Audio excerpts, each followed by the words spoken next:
میں اپنی عمر کے حساب سے، اپنی پریکٹس کے حساب سے، اپنی محنت کے حساب سے آپ نے بہت اچھا پڑھا ماشاءاللہ۔ اور باقی بھی جو بچے پڑھتے ہوں گے اپنے انداز میں، اپنے رنگ میں ٹھیک پڑھتے ہوں گے۔ بہرحال کوئی بھی کام جو ہے وہ سیکھنے کے بغیر صحیح نہیں آتا۔ جب تک آپ اسکول نہیں آئے تھے اس وقت تک آپ پڑھنا لکھنا نہیں جانتے تھے۔ آپ اسکول میں آئے ہیں، کلاسز میں بیٹھے ہیں، تعلیم حاصل کر رہے ہیں، محنت کر رہے ہیں، تو آپ آگے جا رہے ہیں۔ دن بدن آپ کو ایک نیا سبق مل رہا ہے جو آپ محنت کر رہے ہیں، پھر اس پر آپ کا امتحان بھی ہوتا ہے، پھر آپ کو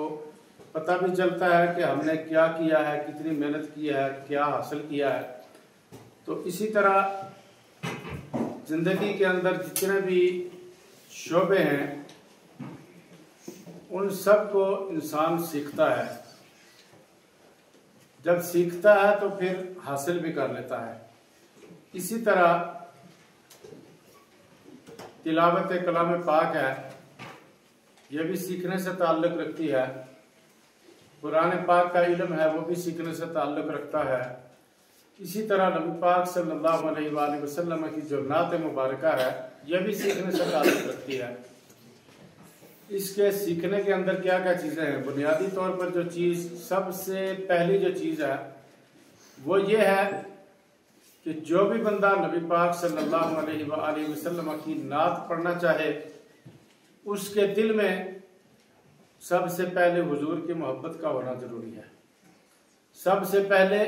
دل کے اندر حضور کی محبت کو جگہ دینے کی ضرورت ہے، دل میں حضور کی محبت کو بسانے کی ضرورت ہے۔ جب دل کے اندر حضور کی محبت آ جائے گی تو پھر حضور کا ذکر کرنے کا جو شوق ہے وہ بھی دل کے اندر پیدا ہو جائے گا۔ دل کے اندر پھر حضور کے ذکر کا شوق بھی آ جائے گا، اور جب انسان کے دل کے اندر حضور کے ذکر کا شوق آ جائے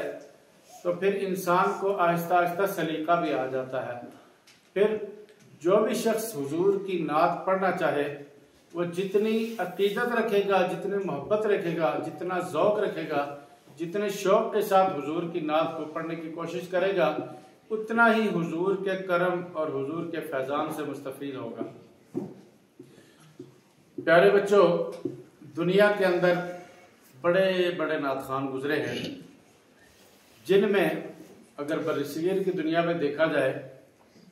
پاکستان کے اندر دیکھا جائے تو ایک بہت بڑا نام نعت کی دنیا کا ہے جناب سید منظور الکونین اقدس رحمۃ اللہ تعالی علیہ، جو دور حاضر میں جتنے بھی بڑے بڑے ثنا خوان ہیں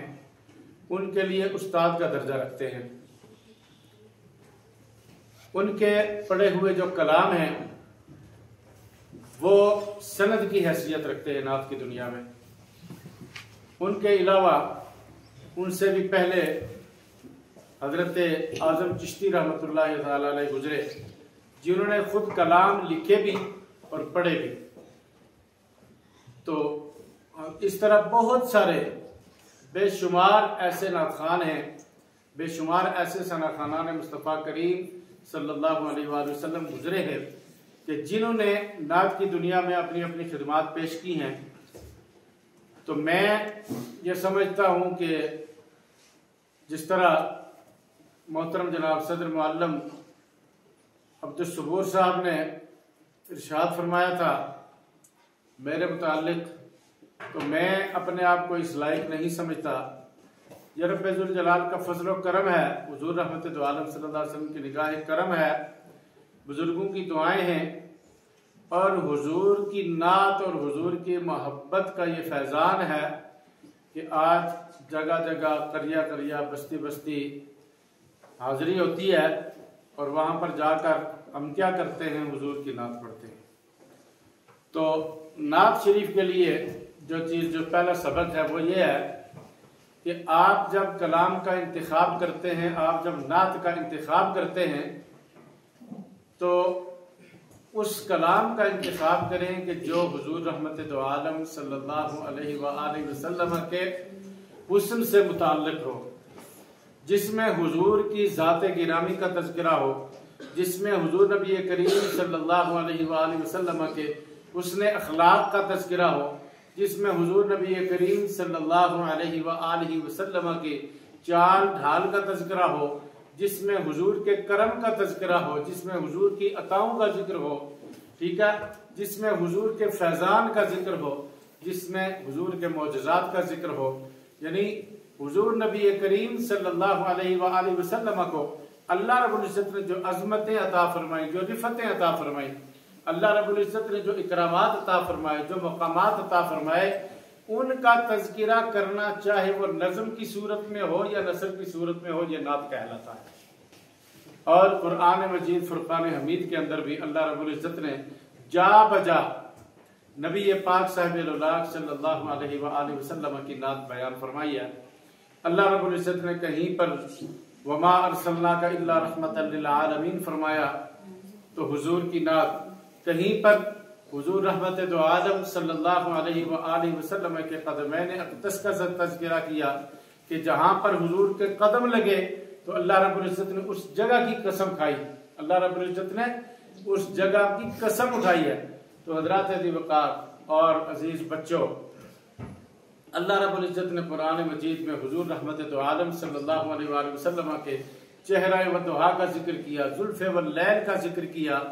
حضور رحمت دو عالم صلی اللہ علیہ وآلہ وسلم کے معراج کا ذکر کیا کہ ہم نے اپنے بندہ خاص کو سیر کروائی، اور پھر یہیں پر بس نہیں، فرمایا کہ فَكَانَ قَابَ قَوْسَيْنِ أَوْ أَدْنَىٰ کہ حضور رحمت دو عالم صلی اللہ علیہ وآلہ وسلم کو اپنے قرب خاص میں اللہ رب العزت نے بلا کر اور حضور رحمت دو عالم صلی اللہ علیہ وآلہ وسلم سے ملاقات فرمائی، اپنا دیدار عطا فرمایا۔ تو قرآن مجید کے اندر اس کا تذکرہ کیا۔ اب نعت کیا ہے؟ حضور کی تعریف و توصیف، حضور کی خوبیاں، یہ کیا ہے؟ یہ نعت ہے۔ تو اب ہم نے یہ اندازہ کرنا ہے کہ نعت کیا ہے۔ آپ ہنس کیوں رہے بچے؟ کہ حضور کا ذکر ہے، اس پر ہنستے نہیں ہوتے، آپ سب سے بڑے ہیں، آپ کو میں دیکھ رہا ہوں کافی دیر سے آپ جو ہے نا وہ بار بار ہنس رہے، تو یہ ہنسنے کی بات نہیں ہے۔ جب آپ حضور کی محبت کو دل میں بسا کر حضور کی بات سنیں گے تو آپ کو اس کا فائدہ ہوگا، آپ کے دل کے اندر حضور کی محبت بھی آئے گی۔ تو جب آپ اس کا مذاق اڑائیں گے، جب آپ اس کو تحقیر کی نظر سے دیکھیں گے اور سنیں گے تو پھر آپ کے دل کے اندر جہالت آئے گی، ظلم آئے گا آپ کے دل کے اندر، ٹھیک ہے، آپ کے دل کے اندر تاریکی آئے گی، حضور کی محبت نہیں جگہ لے گی پھر، ٹھیک ہے۔ اور یہ بات ہمیشہ یاد رکھیں کہ جہاں بھی حضور کا ذکر خیر ہو، جہاں جس محفل میں حضور کا ذکر خیر ہو، ابھی چونکہ آپ بچے ہیں، آپ کی سیکھنے کی عمر ہے، اس لیے یہ بات آپ نے ذہن میں رکھنی ہے کہ حضور کا مقام، حضور کا مرتبہ اور حضور کی ذات اور حضور کی محفل کا جو ادب ہے اس کو آپ نے لازم ملحوظ رکھنا ہے۔ کہتے ہیں نا کہ با ادب با مراد، بے ادب بے مراد، یہ تو دنیا کی بات ہے کہ دنیا میں آپ جب کسی کا احترام کریں گے، ادب کریں گے تو آپ با مراد ہوں گے، لیکن اللہ اور اس کے رسول صلی اللہ علیہ وسلم کی جو محبت ہے، حضور کا جو احترام ہے، اس کے لیے رب ذوالجلال نے قرآن مجید کے اندر ارشاد فرمایا مومنین کو کہ اپنی آوازیں بھی حضور کی آواز سے پست رکھو، بلند نہ کرو۔ اور پھر یہی تک بس نہیں کیا، پھر اللہ رب العزت نے فرمایا کہ اگر تم حضور کی آواز سے آواز کو بلند کرو گے، اور اس آواز بلند کرنے کا کیا مطلب ہے؟ اس کا مطلب یہ ہے کہ وہ آواز جو حضور کے سامنے گستاخ آواز ہو، جو کرخت آواز ہو، ٹھیک ہے، جو حضور کی بے ادبی میں اٹھنے والی آواز ہو، اس آواز کے لیے کہا گیا کہ اس طرح کی جو بھی آواز اٹھے گی یا جو بھی عمل تمہارا حضور کی ذات صلی اللہ علیہ وآلہ وسلم کی بے ادبی میں آتا ہے، ایسا عمل انسان کے اعمال کو تباہ و برباد کر دیتا ہے۔ یہ اللہ رب العزت نے قرآن مجید میں فرمایا۔ اور صرف تباہ و برباد نہیں ہو جاتے اعمال، بلکہ ہمیں اس کا شعور تک نہیں ہوتا، ہمیں اس کی خبر تک نہیں ہوتی۔ اور شعور کیوں نہیں ہوتا؟ کہ اللہ رب العزت ہم سے وہ شعور چھین لیتا ہے کہ جب ہم حضور کی ذات میں کوئی بے ادبی کرتے ہیں، حضور کے احترام میں کوئی کمی کرتے ہیں، تو پھر کیا ہوتا ہے؟ ان کے احترام میں کمی نہیں آتی، ان کے مقام میں کمی نہیں آتی،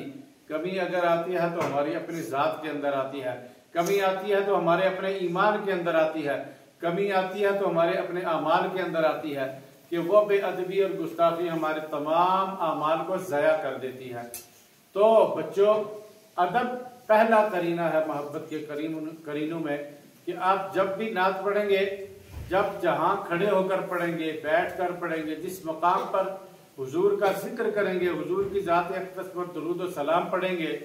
تو سب سے پہلے آپ نے کیا کرنا ہے کہ دل کے اندر حضور کا ادب رکھنا ہے کہ میں جس بارگاہ میں کھڑا ہوں وہ بارگاہ ایسی ہے کہ جہاں فرشتے بھی ادب سے آتے ہیں، جہاں پر فرشتے بھی احترام سے آتے ہیں، جہاں پر فرشتے بھی عقیدت سے آتے ہیں۔ اور پیارے بچوں، یہ بات بھی ذہن میں رکھ لے کہ اللہ رب العزت کے محبوب کریم صلی اللہ علیہ وآلہ وسلم کی ذات اقدس کی بارگاہ میں صبح و شام 70 ہزار فرشتے حاضری دیتے ہیں۔ کتنے فرشتے؟ 70 ہزار فرشتے حضور کی بارگاہ میں حاضری دیتے ہیں، اور حاضری دے کے وہ کرتے کیا ہے کہ وہ حضور کی ذات پر درود و سلام پڑھتے ہیں، اور صبح کے وقت جو فرشتے حاضر ہوئے پھر قیامت تک ان کی باری نہیں آئے گی۔ تو حضرات علی وقار حضور رحمت دو عالم صلی اللہ علیہ وآلہ وسلم کی وہ ذات گرامی ہے، اور اللہ رب العزت نے کتنا فضل و احسان فرمایا کہ ہمیں حضور رحمت دو عالم صلی اللہ علیہ وسلم کی امت میں شامل فرمایا، ہمیں حضور کی امت سے پیدا فرمایا۔ تو ہم بڑے خوش بخت ہیں، خوش نصیب ہیں، اور جن احباب کو، جن لوگوں کو اللہ رب العزت اپنے محبوب کی صفت و ثنا کے لیے چن لے، وہ لوگ بڑے خوش نصیب ہوتے ہیں۔ ان کو اپنے نصیب پہ، اپنے بخت پہ، اپنے مقدر پہ رشک کرنا چاہیے کہ اللہ رب العزت نے انہیں وہ کام سونپا ہے جو کام فرشتوں کے ذمہ لگایا تھا۔ اور اللہ رب العزت نے نعت خوانی یہ ایسا ایک عظیم کام ہے کہ صحابہ کرام بھی کرتے ہیں۔ آپ نے بارہا مرتبہ علماء سے، اپنے اساتذہ سے یہ سنا ہوگا واقعہ کہ حضرت حسان ابن ثابت رضی اللہ تعالیٰ عنہ حضور نبی کریم صلی اللہ علیہ وسلم کی بارگاہ میں حاضر تھے مسجد نبوی شریف میں۔ تو آپ نے عرض کی کہ یا رسول اللہ صلی اللہ علیہ وسلم، آپ کی توصیف کرنا چاہتا ہوں، آپ کی نعت پڑھنا چاہتا ہوں، آپ کی ثنا خوانی کرنا چاہتا ہوں۔ تو حضور نے یہ نہیں کہا کہ اچھا حسان ابن ثابت اب شروع ہو جاؤ، نہیں، بلکہ حضور نے اپنے منبر کے اوپر اپنی اس پاک چادر کو بچھایا کہ جس چادر کا احترام عرش سے بھی بلند و بالا ہے، اس چادر کو منبر پہ بچھا کے حضور نبی کریم رؤوف الرحیم صلی اللہ علیہ وآلہ وسلم نے ارشاد فرمایا کہ حسان اب منبر پہ بیٹھ کر میری نعت پڑھو۔ تو حضرت حسان نے منبر پہ بیٹھ کر حضور کی نعت پڑھی۔ تو یہ بڑا عظمت والا کام ہے جو آپ کرنے جا رہے ہیں، جو آپ سیکھنے کے لیے جا رہے ہیں۔ اور حضرت علامہ اقبال رحمت اللہ تعالیٰ علیہ کا ایک شعر ہے نا کہ ریاضت ایڑیاں رگڑے نہ جب تک فن کے صحرا میں، مشکل شعر ہے، اساتذہ کرام سمجھتے ہیں، میں آپ کو اس کا مفہوم بھی عرض کرنے کی کوشش کروں گا، سمجھانے کی کوشش کروں گا۔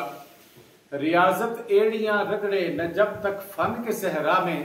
کبھی فنکار کا چشمہ یہاں زمزم نہیں ہوتا۔ پیارے بچوں، آپ نے حضرت ابراہیم علیہ السلام کے بیٹے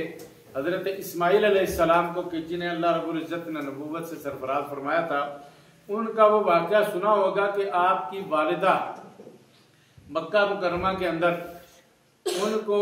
جس جگہ سے آب زمزم کا چشمہ نکلتا ہے وہاں پر چھوڑ کر خود صفا و مروہ کی پہاڑیوں کے درمیان چکر لگا رہی تھی۔ کس کے لیے؟ پانی کی تلاش میں، کیونکہ عرب کے اندر بہت زیادہ گرمی پڑتی ہے اور تپتا صحرا تھا، وہاں پر نہ کوئی اور انسان تھا، وہ اکیلے تھے دونوں ماں بیٹا۔ تو حضرت حاجرہ رضی اللہ تعالیٰ عنہا نے 7 چکر لگائے پہاڑیوں کے درمیان۔ اب بات یہ ہے کہ اللہ رب العزت نے عطا فرمانا تھا پانی، اللہ رب العزت نے عطا کرنی تھی، کرم فرمانا تھا، لیکن کیا ہوا کہ حضرت اسماعیل علیہ السلام بچپن میں جس جگہ پر ان کو ننگی زمین پر لٹایا ہوا تھا تو وہ اپنی ایڑیاں جو ہے نا وہ زمین پر مار رہے تھے۔ جس طرح آپ نے بچوں کو دیکھا ہوگا، چھوٹے بچے جب اس طرح ٹانگیں اوپر نیچے کرتے ہیں نا، ایڑیاں مارتے ہیں نیچے، ٹھیک ہے، اسی طرح حضرت اسماعیل علیہ السلام اپنی ایڑیاں زمین کے اوپر مار رہے تھے، تو پھر کیا ہوا کہ حضرت ہاجرہ وہاں پر دوڑ رہی تھی صفا و مروہ کی پہاڑیوں کے درمیان، اور جب 7واں چکر لگا کر واپس آئیں، 7ویں چکر میں واپس آئیں تو کیا دیکھتی ہیں کہ حضرت اسماعیل علیہ السلام کی ایڑیاں جس جگہ لگ رہی ہیں وہاں سے پانی نکل رہا ہے۔ وہاں سے کیا نکل رہا ہے؟ پانی۔ اور اسی پانی کو کیا کہا گیا؟ آب زمزم۔ اور آب زمزم کیوں کہا گیا؟ اس وقت حضرت ہاجرہ نے جو الفاظ ارشاد فرمائے تھے حضرت اسماعیل علیہ السلام کی والدہ نے، آپ نے فرمایا کہ زمزم، زمزم کا مطلب ہے رک جا، ٹھیک ہے، رک جانا۔ تو آپ نے جب یہ حکم فرمایا تو پھر پانی رک گیا۔ اور مفسرین کرام فرماتے ہیں کہ اگر حضرت ہاجرہ رضی اللہ تعالیٰ عنہا اس وقت اس پانی کو زمزم نہ کہتی تو یہ پانی پوری دنیا کے لیے کافی تھا، لیکن آپ نے اس ڈر سے کہ پانی بہت زیادہ نکل رہا تھا کہ میرا بچہ کہیں ڈوب نہ جائے، تو حضرت اقبال رحمۃ اللہ علیہ کا جو شعر میں نے آپ کے سامنے رکھا کہ ریاضت ایڑیاں رگڑے نہ جب تک فن کے صحرا میں، کہ ریاضت سے مراد کیا ہے؟ ریاضت محنت کو کہتے ہیں۔ حضرت اسماعیل علیہ السلام نے جب اپنی ایڑیاں اس زمین کے اوپر ماری، رگڑی، تو پھر اللہ رب العزت نے وہاں سے پانی کا چشمہ عطا فرمایا، اور پھر پانی کا چشمہ بھی ایسا عطا فرمایا کہ جو آب شفا بن گیا، جو پوری دنیا کے اندر لے کے جائے۔ آپ دیکھیں ایک پلاسٹک کی بوتل ہے، اس میں آپ پانی رکھیں نا، آپ 10 دن کے بعد چیک کریں تو اس میں سے بدبو آ رہی ہوگی، اسمیل آ رہی ہوگی، یہی بات ہے نا۔ لیکن آب زمزم کو اللہ رب العزت نے اتنا معطر اور معمر پانی بنایا ہے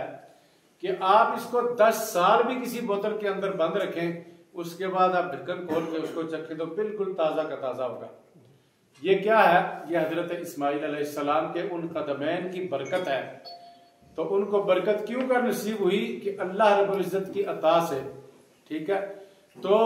بیٹا کبھی فنکار کا چشمہ یہاں زمزم نہیں ہوتا، کہ کوئی بھی فنکار ہو، کسی بھی شعبہ ہے زندگی سے تعلق رکھنے والا ہو، جب تک وہ کسی بھی فیلڈ کے اندر محنت نہیں کرے گا تو اسے صلہ بھی نہیں ملے گا۔ آپ دکاندار کے پاس جاتے ہیں، آپ اسے پیسے دیتے ہیں تو جواباً وہ آپ کو سودا صرف دیتا ہے، ٹھیک ہے۔ آپ کہیں پر چلے جاتے ہیں، کوئی مستری ہے، مزدور ہے، وہ دیوار کا کام کر رہا ہے، جب تک وہ کام نہیں کرے گا اس کو صلہ نہیں ملے گا، جب تک وہ محنت نہیں کرے گا، اپنی جان نہیں لگائے گا، اس وقت تک اس کو دیہڑی نہیں ملے گی، سمجھ لیں آپ، اس وقت تک اس کو مزدوری نہیں ملے گی۔ یہی بات ہے کہ آپ جس شعبے کے اندر اس وقت موجود ہیں، آپ حضور نبی کریم صلی اللہ علیہ وآلہ وسلم کی نعت کو سیکھنے کے لیے یہاں اس وقت بیٹھے ہیں، حضور کی نعت کو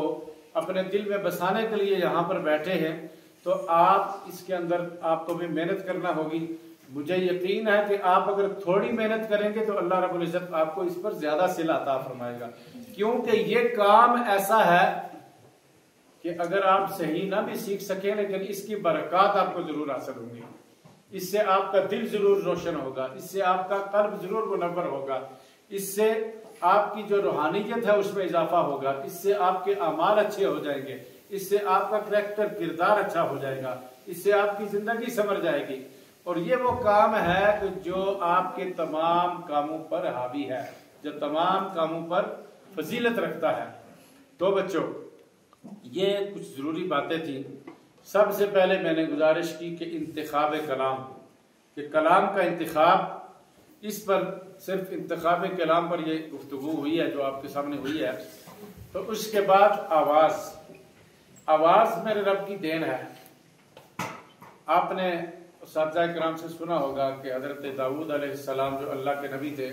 انہیں اللہ رب العزت نے ایسی آواز عطا فرمائی تھی کہ جب وہ زبور کی تلاوت کرتے تھے، جب وہ اللہ کے کلام کو پڑھتے تھے تو ایک سحر طاری ہو جاتا تھا، پرندے بھی خاموشی کے ساتھ سنتے تھے، اور یہاں تک تفاسیر میں آیا ہے کہ بعض پرندے بے ہوش ہو جاتے تھے، بعض لوگ بھی ان کی اس آواز کو سن کر بے ہوش ہو جاتے تھے۔ تو ان کی آواز میں اللہ رب العزت نے ایسا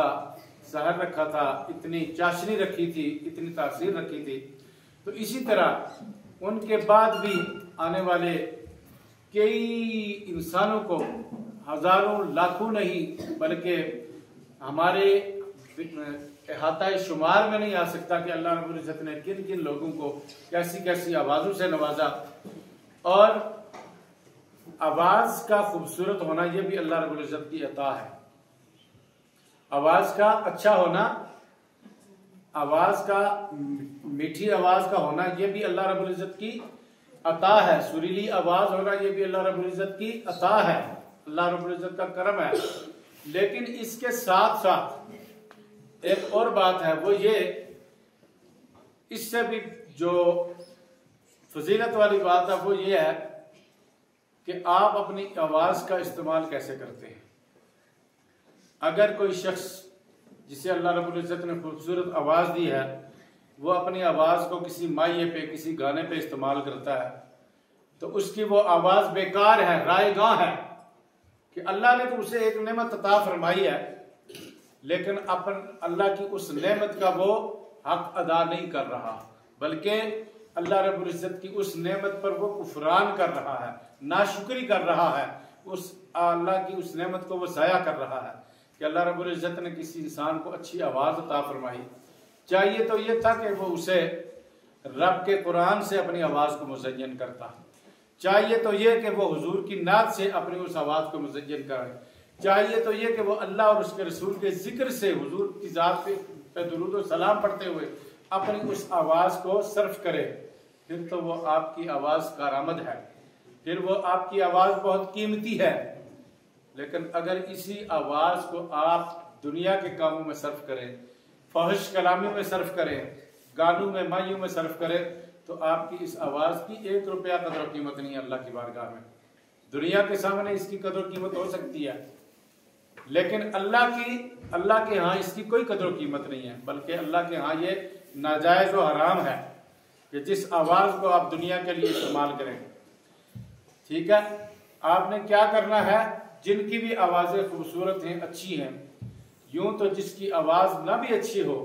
ہم نہ اچھی کہہ نہیں سکتے لیکن صرف سمجھانے کے لیے کہہ رہا ہوں کہ جس کی آواز بہت زیادہ سریلی نہیں ہے، بہت زیادہ اچھی نہیں ہے، تو وہ بھی اللہ اور اس کے رسول کا ذکر کرے، وہ بھی حضور کی نعت پڑھنے کی کوشش کرے، ضرور کرے، کہ صرف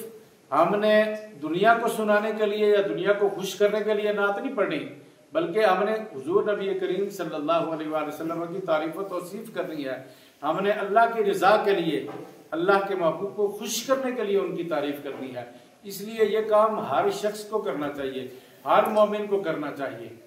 اور اس کے بعد اپنی جو آواز ہے، جن کو اللہ رب العزت نے خوبصورت اور سریلی آوازیں عطا فرمائی ہیں، ان بچوں کو، ان بڑوں کو اپنی آواز کو حضور کے ذکر کے لیے وقف کر دینا چاہیے، حضور کے ذکر کو سیکھنا چاہیے۔ تو اب اس کے بعد جب آپ کی آواز بھی اچھی ہے، آپ نے انتخاب بھی کر لیا کلام کا،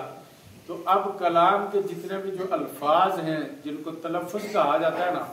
یعنی ان کو اپنی جامعیت کے ساتھ، اپنی شکل کے ساتھ ان کو ادا کرنا، ان کو پڑھنا،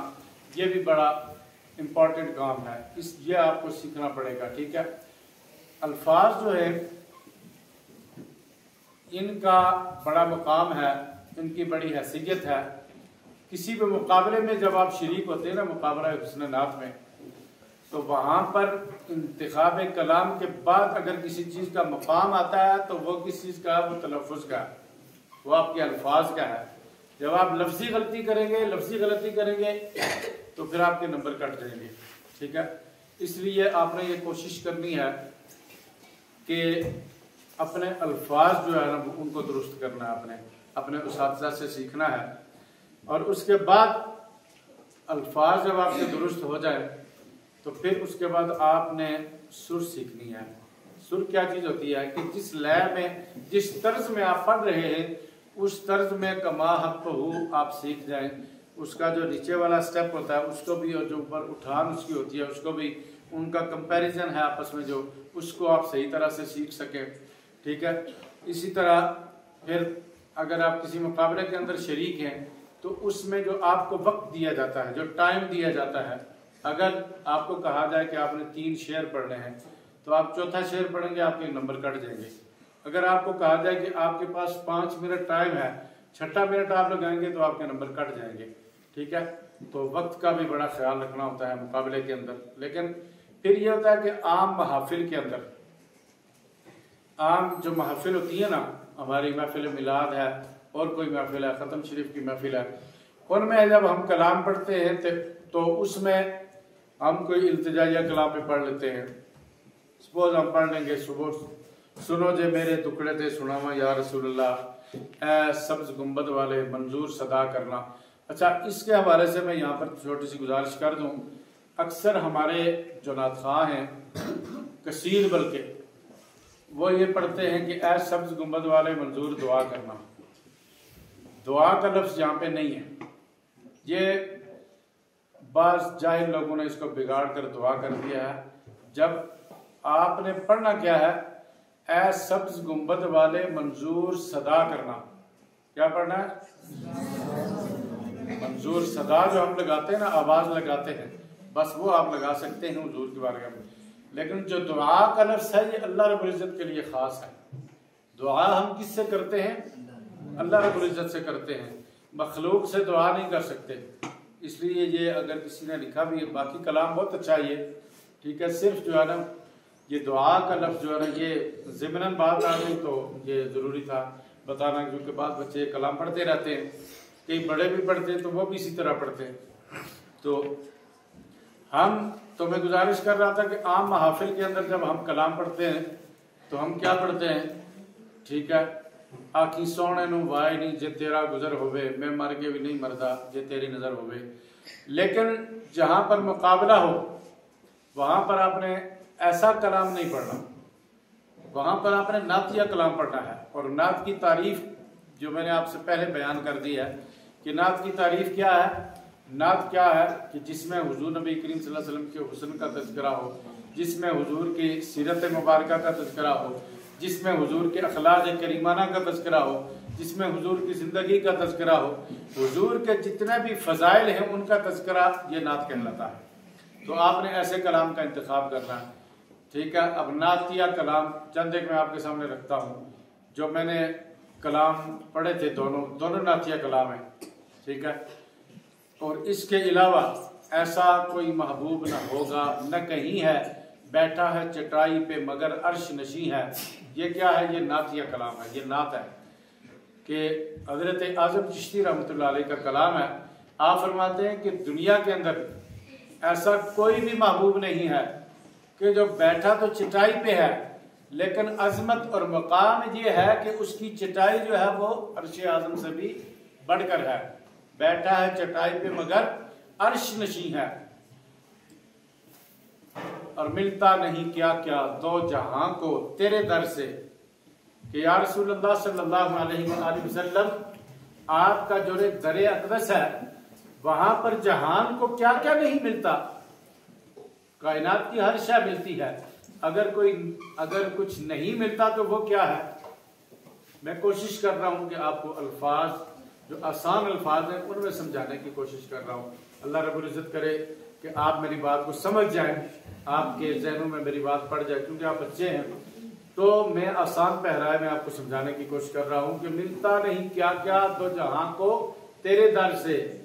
یا رسول اللہ صلی اللہ علیہ وسلم کے دو جہان کو آپ کے در سے کیا کیا نہیں ملتا، سب کچھ ملتا ہے۔ اگر نہیں ملتا تو فقط ایک لفظ نہیں، کیا کہ حضور کی بارگاہ میں جب کوئی جائے تو حضور نے کبھی نہیں کہا، نہ نہیں کی، ٹھیک ہے، کہ آپ کو حضور کے در سے کائنات کی ہر شے ملے گی۔ کیوں؟ کہ اللہ رب العزت نے آپ کو اپنا محبوب بنایا، اور حضور رحمت دو عالم صلی اللہ علیہ وآلہ وسلم نے ارشاد فرمایا کہ اللہ عطا کرنے والا ہے اور میں تقسیم کرنے والا ہوں، ٹھیک ہے۔ میں آپ کو بغیر عربی عبارات پڑھے یہ آسان الفاظ میں اس لیے سمجھا رہا ہوں تاکہ آپ سمجھ جائیں، مشکل بات کرنی آپ کے سامنے اچھا نہیں ہے۔ تو اسی طرح آپ نے فرمایا کہ تو چاہے تو ہر شب ہو مثال شب اسرا، یا رسول اللہ اگر آپ چاہیں تو جس طرح اللہ رب العزت نے آپ کو شب اسرا جو شب معراج تھی، جو سیر والی رات تھی، جس طرح آپ کو بلایا تھا، اگر آپ چاہیں تو ہر رات آپ کی شب اسرا ہو سکتی ہے، ہر رات آپ اللہ رب العزت کے ہاں مہمان بن سکتے ہیں۔ تیرے لیے 2-4 قدم عرش بری ہیں، کیا محبوب کریم صلی اللہ علیہ وسلم آپ کے لیے عرش عظیم کچھ دور نہیں ہے، بس جس طرح 2-4 قدموں کا فاصلہ ہوتا ہے، بس اس طرح آپ کے لیے۔ تو پیارے بچوں، نعت سیکھنے کے لیے جو چیزیں کچھ ضروری تھی میں نے آپ کے سامنے بیان کی۔ اللہ رب العزت سے دعا ہے کہ رب ذوالجلال آپ کو صحیح معنوں میں سیکھنے کی توفیق عطا فرمائے، آپ کو صحیح معنوں میں سمجھنے کی توفیق عطا فرمائے۔ اللہ رب العزت آپ کے سینوں کو اپنے پیارے محبوب کریم صلی اللہ علیہ وآلہ وسلم کے عشق و محبت کے لیے کھول دے۔ اللہ رب العزت آپ کے سینوں میں اپنے اور اپنے پیارے حبیب صلی اللہ علیہ وآلہ وسلم کی سچی اور پکی عمل والی محبت جاگزیں فرمائے۔